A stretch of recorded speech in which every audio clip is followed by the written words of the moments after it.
Donc, je me présente, je m'appelle Loïc, je suis VP Marketing chez Bicast. Et donc, en quelques mots, Bicast, c'est un éditeur de logiciels qui propose une plateforme qui permet de faciliter le travail collaboratif à distance. Et je suis accompagné aujourd'hui de Jérémy, qui est CEO de The Toolbox, qui vous expliquera comment faire des outils collaboratifs vos alliés du quotidien. Donc, Jérémy, tu nous entends? Je vous entends. Super. Bonjour, bonjour. Bonjour. Du coup, je vais passer au programme. Donc, au programme, on va parler dans un premier temps du contexte actuel, ensuite de l'avant 11 mai et de comment les entreprises ainsi que leurs salariés ont dû s'adapter à la situation.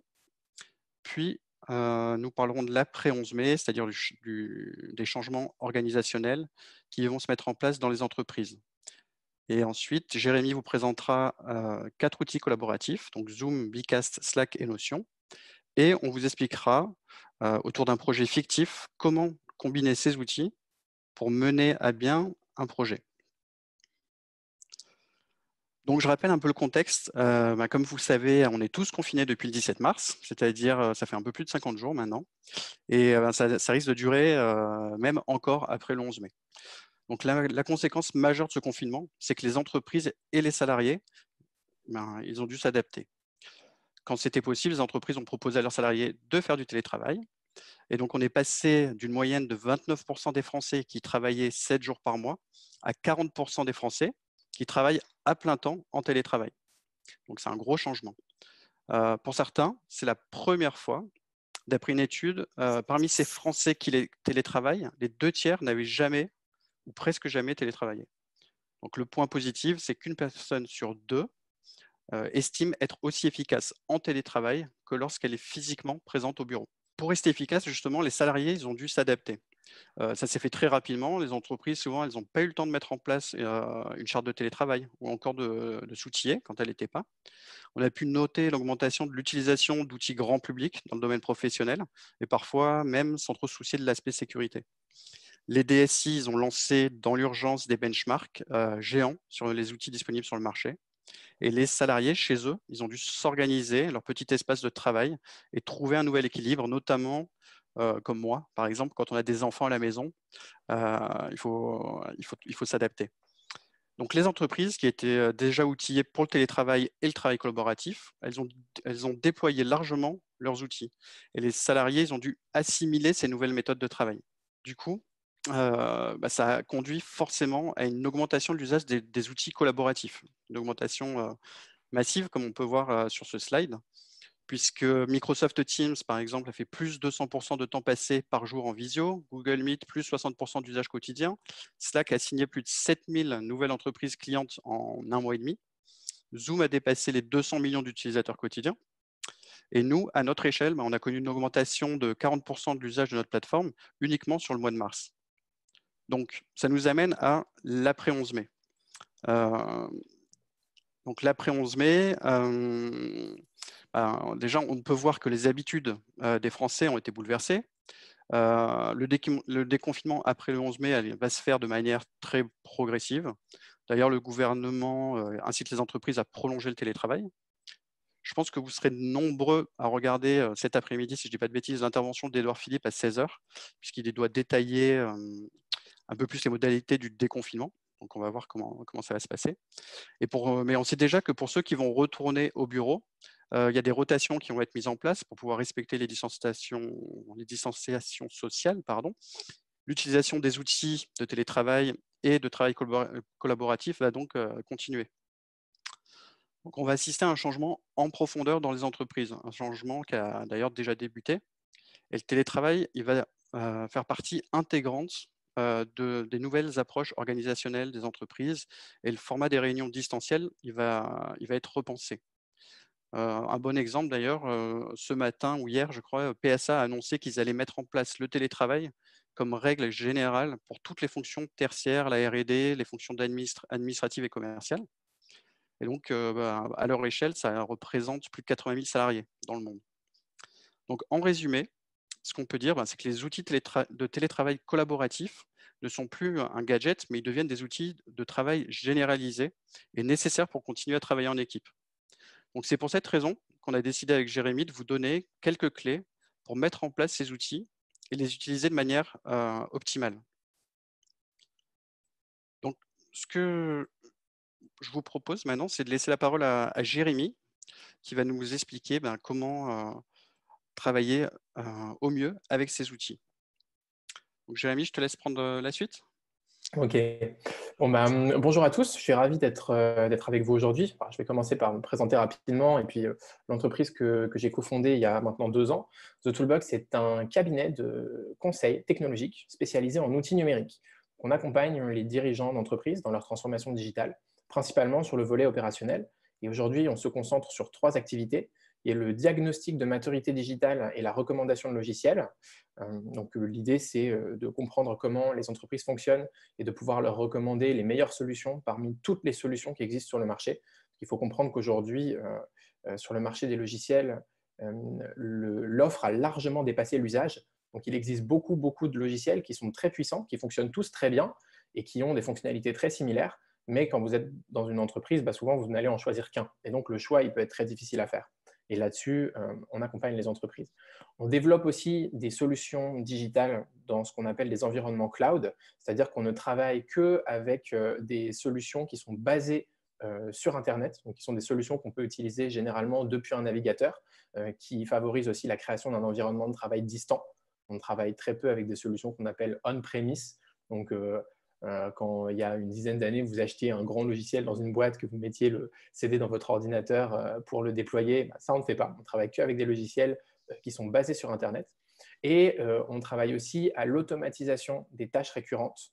Donc, on construit des processus automatisés pour aider les entreprises à libérer du temps de travail à leurs collaborateurs et pouvoir se concentrer sur des actions à plus forte valeur ajoutée. Ça peut être de passer du temps avec les clients, ça peut être de construire de nouvelles stratégies, ça peut être de produire du contenu, ça peut être d'étudier plus en profondeur sa concurrence. Et c'est du temps dont aujourd'hui nous avons tous besoin dans un monde si concurrentiel. Lorsqu'on parle d'outils collaboratifs, il est important de comprendre la notion de stack. Donc en fait, le stack, une stack, c'est l'ensemble des outils dont les fonctionnalités vont couvrir différents besoins qu'on rencontre dans une situation de travail. L'idée, quand on construit sa stack, c'est de réussir à travailler avec le minimum d'outils pour couvrir le maximum de fonctionnalités. Et donc aujourd'hui, on va étudier une stack qui est très légère, mais qui en même temps est très robuste et qui est composée uniquement de 4 outils avec lesquels on peut couvrir une grande partie des besoins de collaboration et de travail. Et pas seulement en remote, d'ailleurs, en général. Donc ces 4 outils, ce sont Zoom, Bigcast, Slack et Notion. Donc Slack, c'est plutôt pour la communication interne et la messagerie instantanée. Notion va couvrir la partie collaborative, le partage de documents, la prise de notes et la gestion de projet.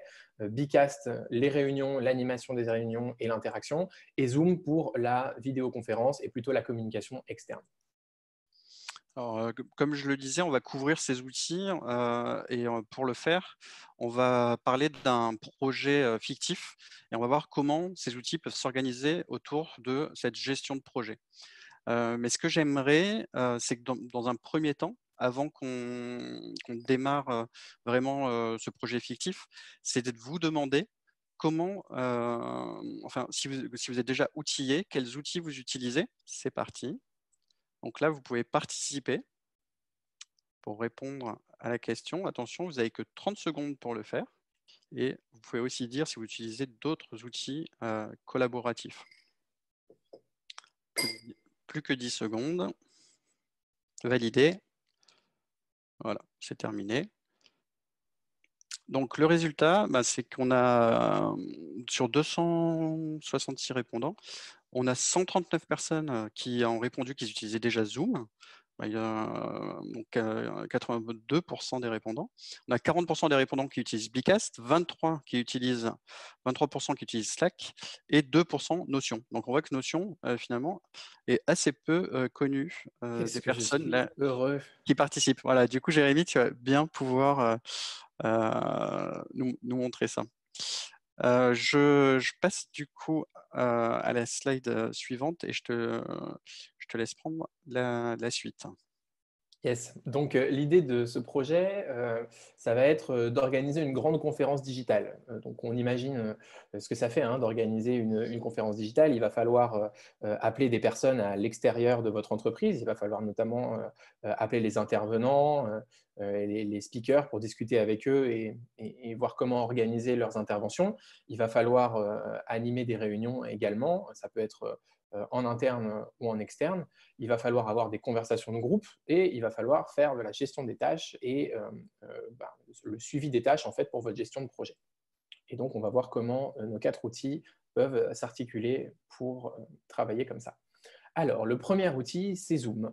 Donc, Zoom, c'est de la visioconférence que moi, j'utiliserai surtout pour les appels externes. C'est un outil de visioconférence qui permet de faire des appels, des conférences ou des cours en ligne avec une très bonne qualité. Et si la qualité de Zoom est si bonne et que c'est rapidement devenu une référence, c'est parce qu'en fait, il utilise toutes les capacités de votre ordinateur, à l'inverse de certaines autres solutions qui fonctionnent uniquement dans votre navigateur Internet. C'est des solutions que vous avez peut-être déjà utilisées, comme Whereby par exemple, Google Hangouts, qui sont des solutions qui se servent de votre navigateur Internet pour faire de la visioconférence et avec lesquels vous n'avez pas besoin de créer de compte ou d'utiliser d'applications spécifiques. Donc, ce qui se passe, c'est que la puissance de calcul qui est utilisée est répartie uniquement sur votre navigateur, pas sur l'entièreté de votre ordinateur. Ça peut réduire la qualité de l'appel. Ça peut aussi faire chauffer votre ordinateur. Par exemple, si vous utilisez Zoom, qui est une application que vous allez télécharger, vous remarquerez peut-être que votre ordinateur chauffe moins pendant les appels. Donc ça, c'est une des grandes qualités que je trouve à Zoom personnellement. Par contre, c'est nécessaire de télécharger Zoom sur votre ordinateur et celui de votre interlocuteur pour pouvoir l'utiliser, là où les autres solutions passent uniquement par le navigateur, ce qui est parfois plus pratique et plus rapide. Donc Zoom, c'est le genre d'application idéale pour effectuer des appels et des communications avec des personnes à l'extérieur de votre entreprise, dans le cadre de grosses téléconférences, de cours en ligne, d'appels avec des personnes qui possèdent aussi l'application. Zoom possède aussi de très nombreuses interconnexions qui vont vous permettre de créer automatiquement un lien vers une conférence Zoom ou de créer automatiquement une conférence directement à partir de votre calendrier. Donc ça, c'est quelque chose qui est très pratique. Vous pouvez créer un événement et le lien Zoom se crée automatiquement. Par contre, pour les communications internes, une application comme Slack, qui possède déjà des fonctionnalités de messagerie instantanée, d'appels vocaux ou d'appels vidéo, pourra être plus pratique. Mais bien sûr, comme vous ne pouvez pas intégrer vos contacts externes à l'intérieur de votre Slack chaque fois que vous devez passer des appels, eh ben, un outil comme Zoom est indispensable. Par contre, si vous utilisez des fonctionnalités d'appel avec les personnes en interne, une application de messagerie instantanée comme Slack ou Teams, par exemple, peut suffire. Une petite fonctionnalité sympa avec Zoom, c'est aussi, on peut mettre des fonds virtuels. Donc ça, Exact. parfois, c'est assez pratique. Tu veux nous montrer? Bah, Ah oui. Est-ce moi, je qu'on peux pas, mais est-ce qu'on voit ma vidéo ou pas? je pense. Je l'ai pas à l'écran là, mais a priori, oui. Alors, moi, je ne l'ai pas, bah, je l'ai pas non plus, mais si vous la voyez, vous pouvez peut-être le dire dans les questions-réponses. Voilà, donc là, normalement, vous devriez voir que ça a légèrement évolué. Si vous voyez mon écran, vous devriez me voir dans l'espace maintenant. Vous pouvez aussi me voir sur une plage paradisiaque ou bien avec les aurores boréales. Voilà, Assez sympathique. petit truc sympa. Ouais, donc beaucoup, beaucoup de fonctionnalités. C'est un outil extrêmement puissant, Zoom. Ok.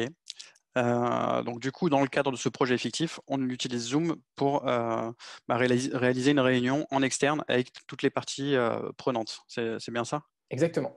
Ok. Donc je passe à Bicast. Ça te va? Ouais, très bien. Ok.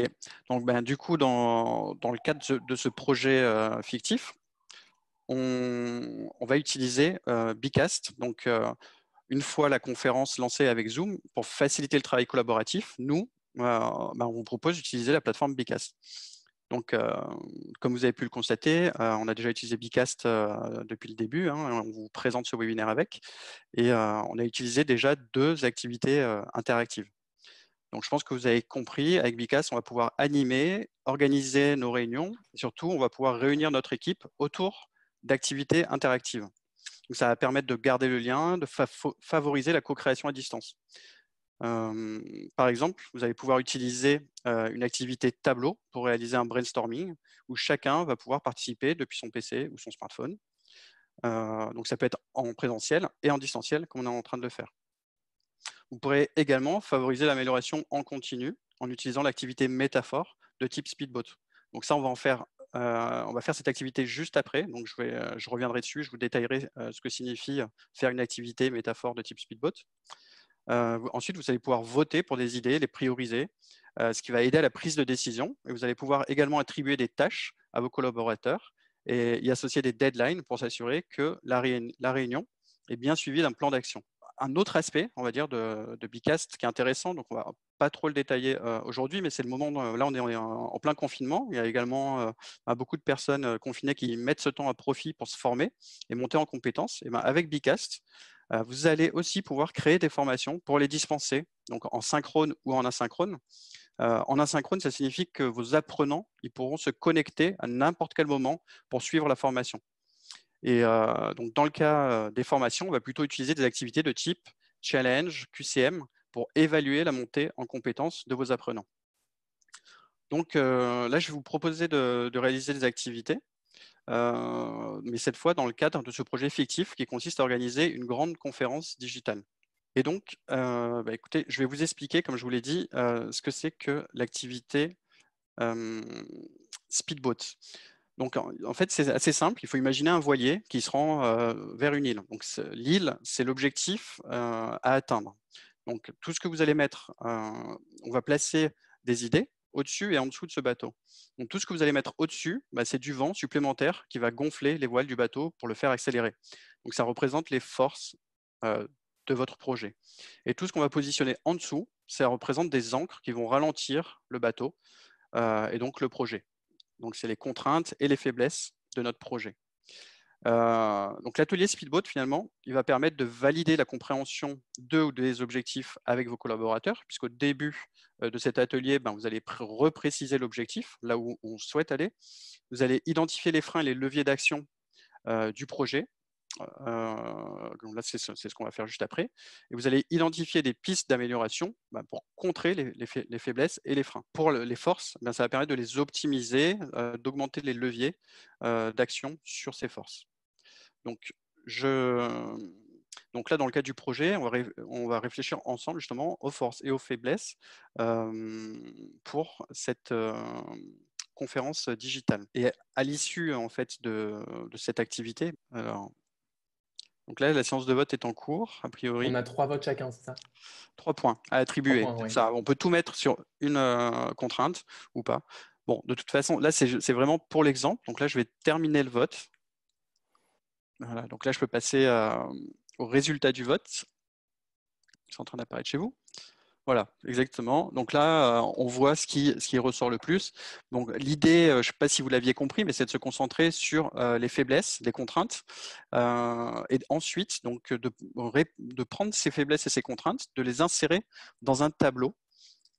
Donc, et ce qu'on va faire, c'est travailler, là j'en ai choisi 3, donc 3 freins majeurs, et on va essayer, sous la forme d'un brainstorm, de proposer des solutions qui vont permettre de lever ces freins.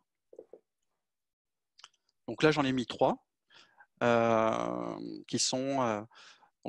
j'avais préparé manque d'interaction avec l'audience, risque de problèmes techniques et capacité limitée à 500 participants.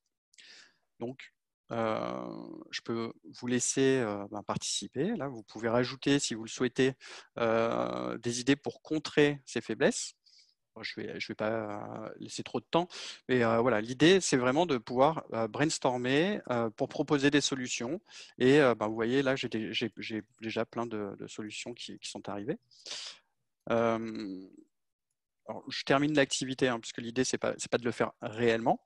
Et du coup, à partir de ces solutions, ce qu'on va pouvoir faire, c'est prendre des actions, plutôt des décisions et ensuite des actions. Je suppose que vous voyez mon écran avec la partie discussion.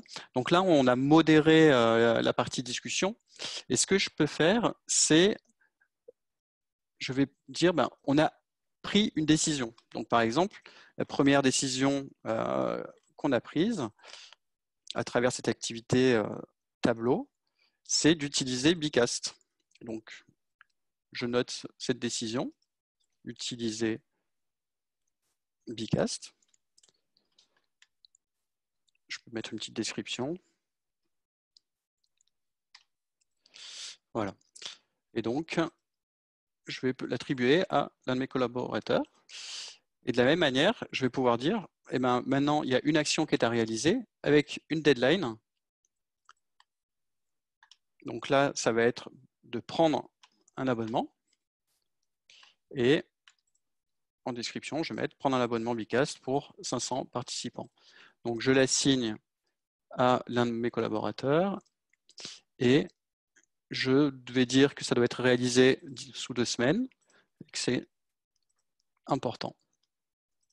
Voilà, donc ça c'est un exemple concret de comment utiliser Bicast dans le cadre d'un projet. Bien sûr, il y a beaucoup d'autres activités et chaque activité qu'on va utiliser va dépendre du besoin. On a plus de 12 activités, je crois, aujourd'hui, et surtout de la manière dont on va utiliser Bicast. Donc maintenant, ce que je te propose, Jérémy, c'est que tu prennes la suite et que tu nous partages ton écran.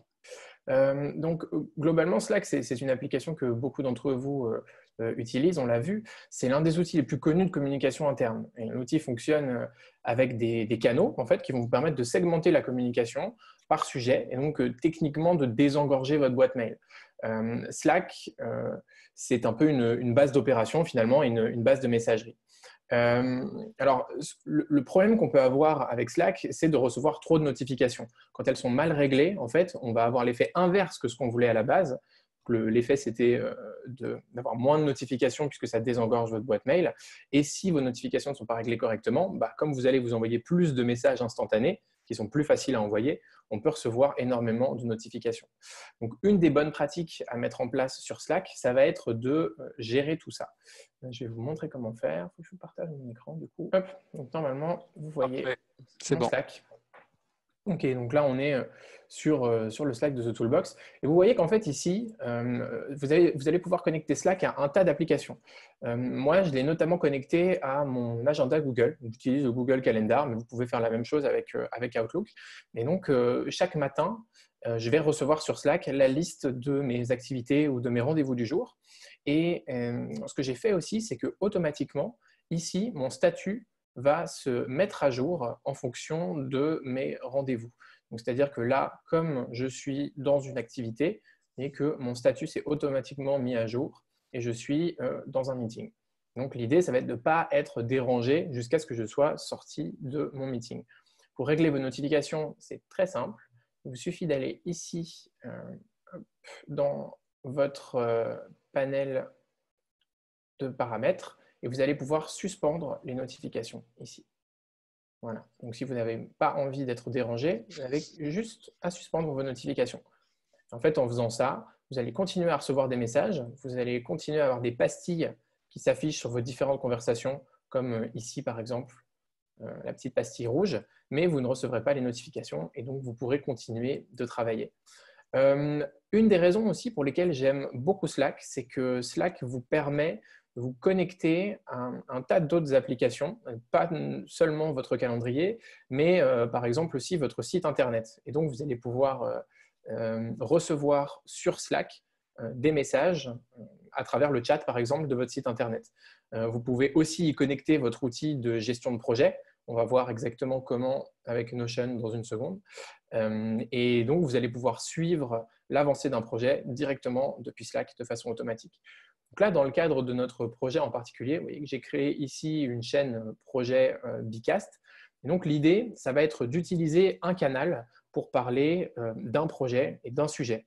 Et donc, de réunir en fait différentes personnes qui sont concernées par ce projet en interne dans ce canal et donc avoir ce canal prioritaire de communication pour discuter autour d'un projet, pour échanger des fichiers, pour échanger des documents. Et une des autres bonnes pratiques, c'est que lorsque vous allez avoir un message, par exemple ici un message, pour y répondre, vous avez plusieurs manières de répondre. Vous avez une réponse comme celle-ci, vous allez répondre directement dans le fil. Vous avez aussi d'autres types de réponses. Vous avez une réponse emoji, alors que j'ai mon… Voilà. Hop. Vous avez une réponse ici, ajouter une réaction, qui va vous permettre d'ajouter un emoji. Donc, si vous êtes d'accord avec quelque chose, vous pourriez simplement utiliser petit emoji parfait. Et vous avez aussi un autre type de réponse qui est de démarrer un fil. Et donc, démarrer un fil, hop, ça va ici créer une réponse. Et donc, l'idée, ça va être dans un message de pouvoir répondre soit avec un petit emoji si la réponse que vous avez n'est pas substantielle et que vous voulez simplement marquer votre accord, par exemple, ou répondre avec un fil de réponse pour ne pas encombrer le fil principal et pour pouvoir répondre ou démarrer un fil de discussion sur chaque message. Donc, normalement, si vous utilisez Slack de cette manière-là, vous devriez pouvoir répondre résoudre efficacement tous les problèmes d'engorgement qui peuvent se rencontrer lorsque Slack est utilisé avec les notifications à fond et uniquement dans les fils générales de communication. Et donc, l'idée, ça va être de créer des chaînes, de gérer efficacement vos notifications et ensuite de gérer aussi efficacement la manière dont vous répondez aux messages, soit avec des emojis, soit avec des fils de réponse. Donc, voilà l'idée avec Slack. Et dans le cadre de notre projet, bien sûr, l'idée, ce serait de créer, par exemple, une chaîne conférence digitale, d'y inviter toutes les parties prenantes et de pouvoir collaborer en interne là-dessus. Voilà. Alors, je vais vous montrer maintenant comment utiliser Notion. Et l'idée donc de Notion, c'est que c'est un outil collaboratif qui regroupe sur une plateforme unique toutes les fonctionnalités nécessaires à la réalisation et au suivi de vos projets au quotidien.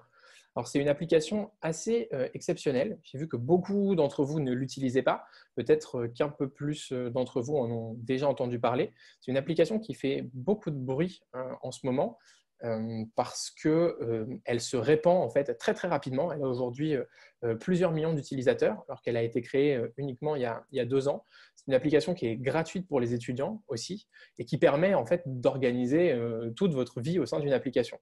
Il suffit d'aller sur leur page Twitter et de voir tous les mots d'amour qu'on y laisse pour comprendre l'importance que cette application va prendre, je pense, dans la vie des gens d'ici assez peu de temps. C'est une application. Ouais. J'aurais appelé ça un logiciel de gestion de tâches, mais en fait, finalement, ça va beaucoup plus loin de ce que j'ai compris en discutant avec toi. Ça va beaucoup plus loin, en fait. C'est une application d'un nouveau genre, de ce qu'on appelle des Work OS, en fait. Donc, Work Operating System, c'est-à-dire un environnement de travail complet.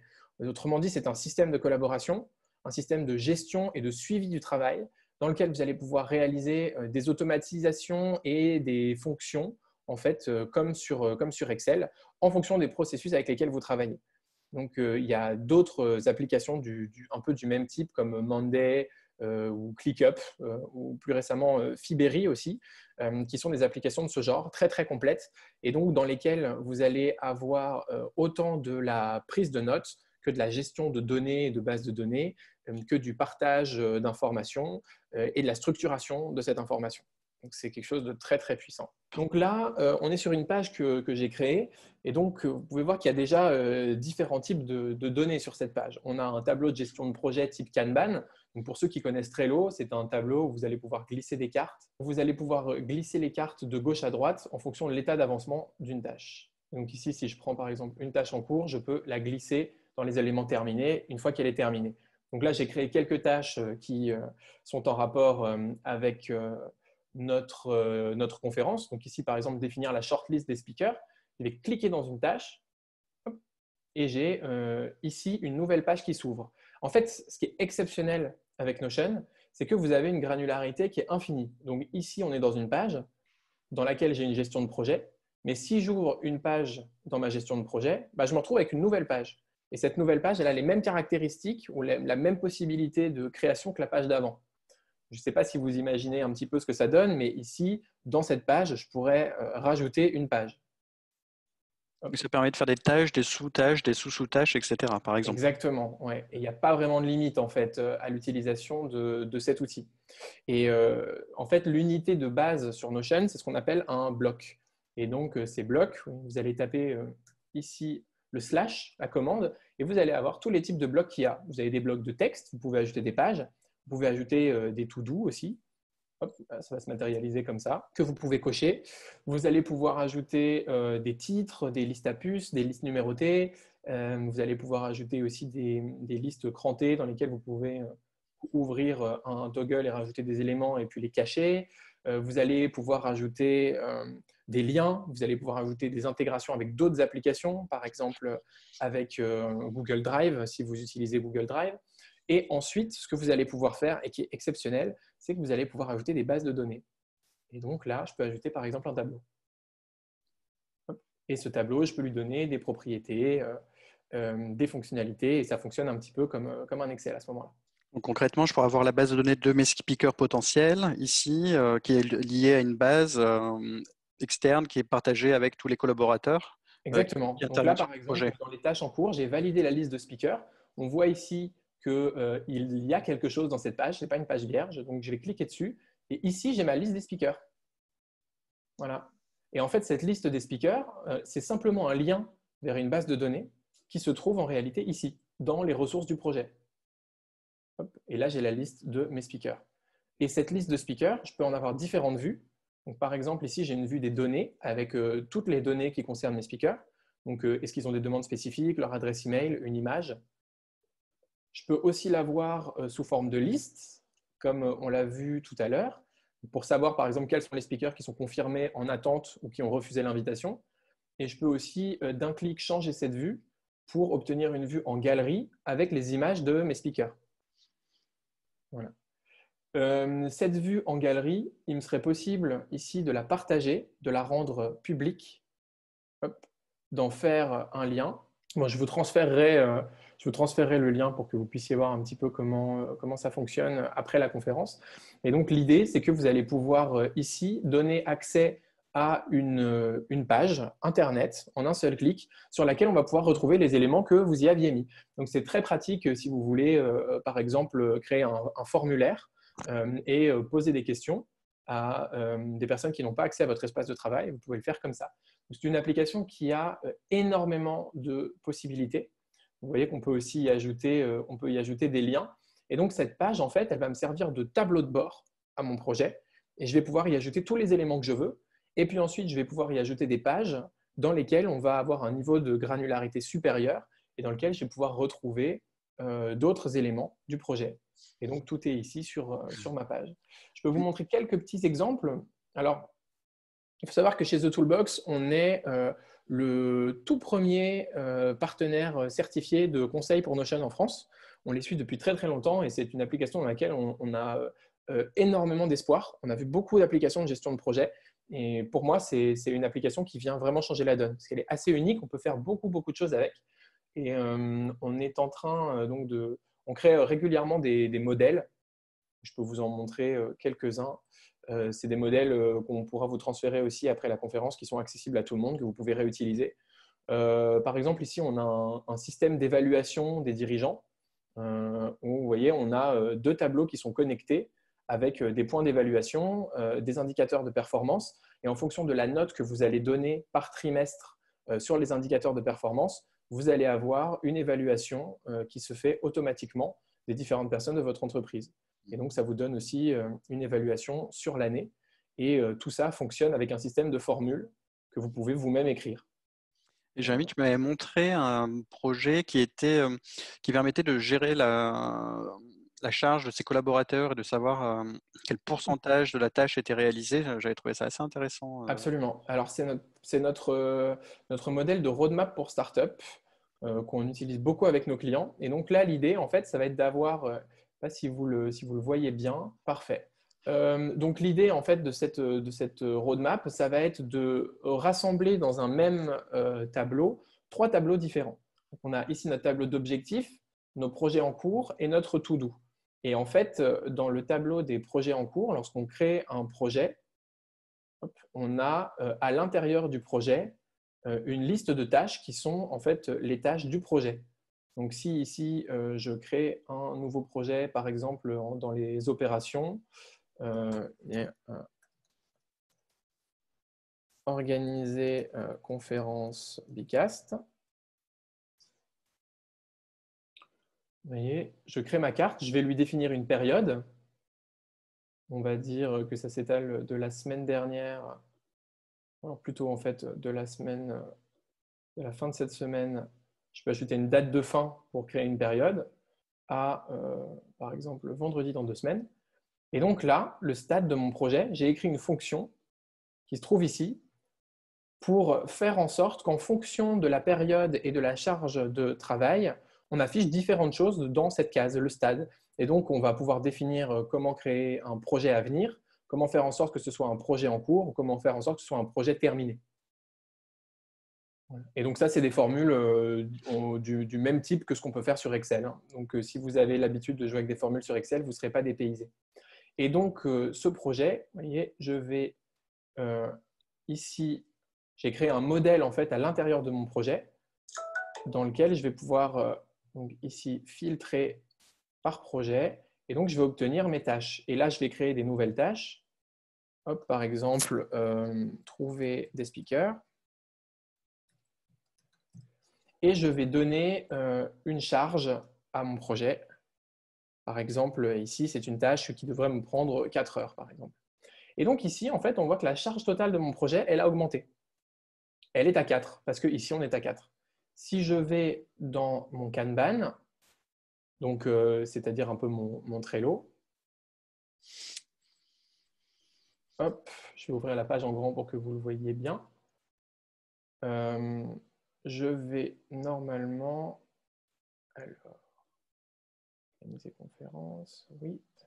On est un peu en train de déborder sur le temps, hein, Jérémy. Ah, ouais. Je fais Ah, bah. le timekeeper, mais Tu fais le timekeeper. Ok, très bien. Bon, bah, je vais essayer d'aller vite. Hop.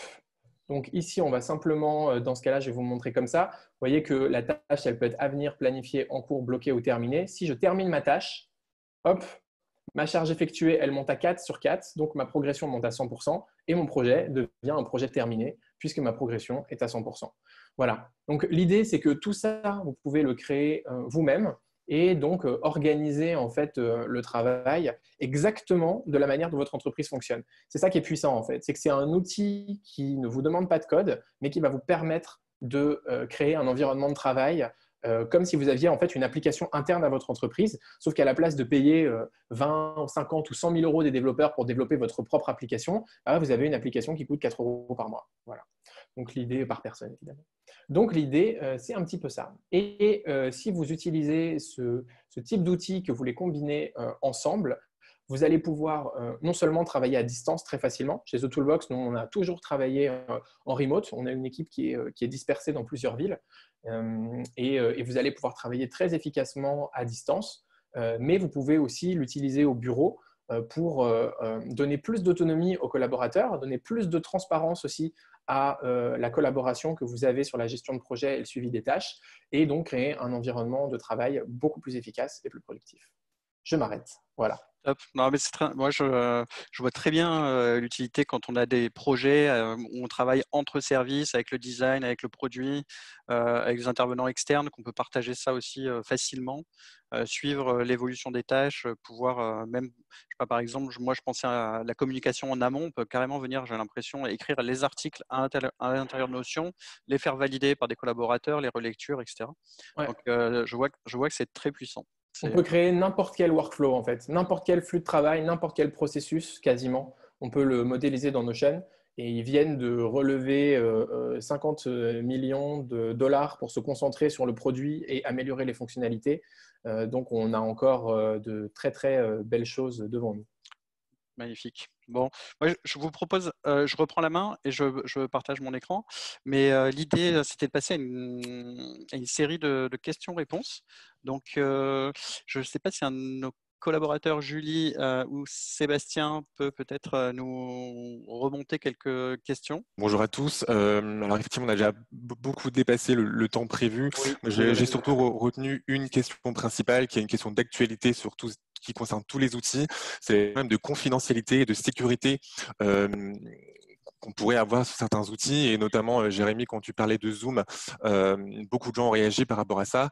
Qu'est-ce qu'on peut conseiller aux entreprises qui sont contraintes justement sur ces questions de sécurité, qui peuvent ne pas n'ont des fois pas le droit d'utiliser certains des outils que vous citez aujourd'hui.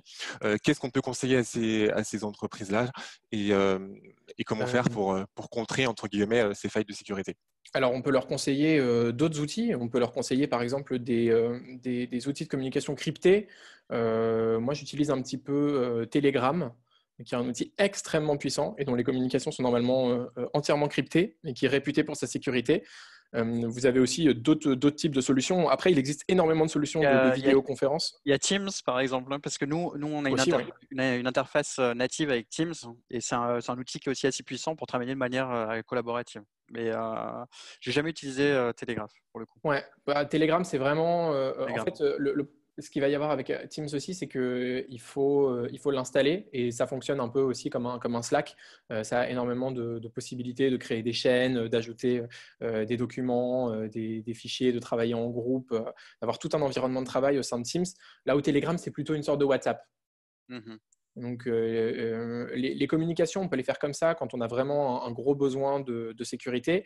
Après, il existe énormément de solutions différentes pour beaucoup de types d'entreprises aussi, de tailles d'entreprises différentes. Je pense notamment à des solutions comme Webex de Cisco pour les grosses boîtes.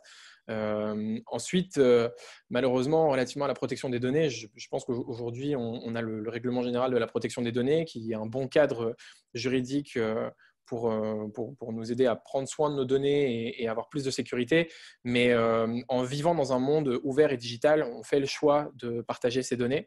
Et il y aura toujours, je pense, des risques.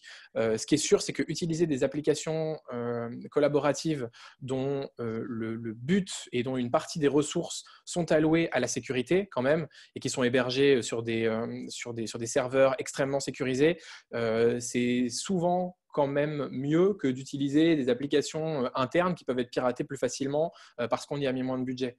Donc, on a souvent la réflexion avec des gens qui nous disent le cloud, c'est pas sécure. Mais finalement, si quelqu'un veut pirater votre serveur, il peut aussi le faire et peut-être plus facilement qu'on peut pirater un AWS, par exemple, ou un Azure ou un Google Cloud. Merci.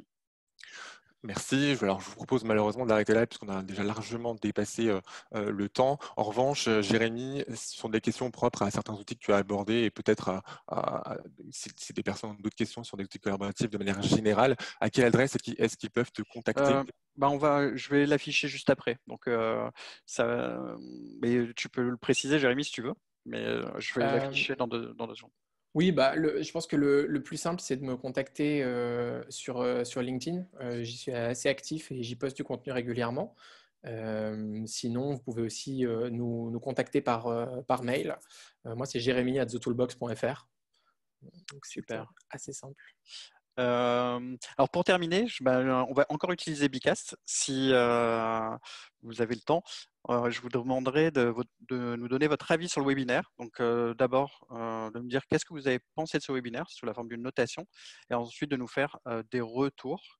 C'est une question ouverte. Donc, je vais lancer l'activité. Et donc, je lance l'activité. Je vous laisse une minute.